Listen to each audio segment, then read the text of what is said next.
Chapter 5, Preparations by Victor Hugo from the book Les Misérables.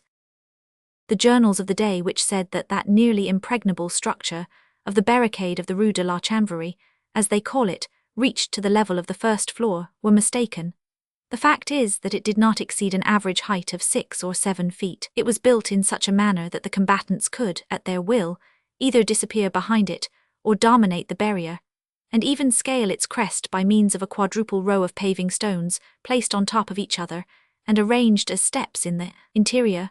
On the outside, the front of the barricade, composed of piles of paving stones and casks bound together by beams and planks, which were entangled in the wheels of Anso's dray and of the overturned omnibus, had a bristling and inextricable aspect. An aperture large enough to allow a man to pass through had been made between the wall of the houses and the extremity of the barricade which was furthest from the wine shop, so that an exit was possible at this point.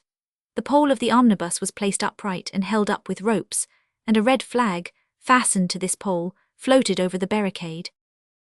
The little Mondétour barricade, hidden behind the wine shop building, was not visible. The two barricades united formed a veritable redoubt. Enjolras and Courfeyrac had not thought fit to barricade the other fragment of the Rue Mondétour, which opens through the Rue des Prétures and issue into the Halles, wishing, no doubt, to preserve a possible communication with the outside, and not entertaining much fear of an attack through the dangerous and difficult street of the Rue des Prétures. With the exception of this issue which was left free, and which constituted what Folard in his strategical style would have termed a branch and taking into account, also the narrow cutting arranged on the Rue de la Chanvrerie, the interior of the barricade, where the wine shop formed a salient angle, presented an irregular square, closed on all sides. There existed an interval of 20 paces between the Grand Barrier and the lofty houses which formed the background of the street, so that one might say that the barricade rested on these houses, all inhabited, but closed from top to bottom. All this work was performed without any hindrance, in less than an hour, and without this handful of bold men seeing a single bearskin cap or a single bayonet make their appearance. The very bourgeois who still ventured at this hour of riot to enter the Rue Saint-Denis cast a glance at the Rue de la Chanvrerie, caught sight of the barricade, and redoubled their pace.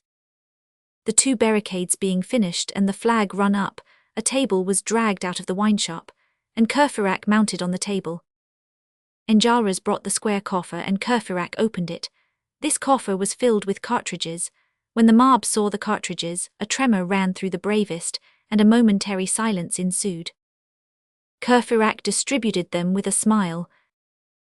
Each one received 30 cartridges.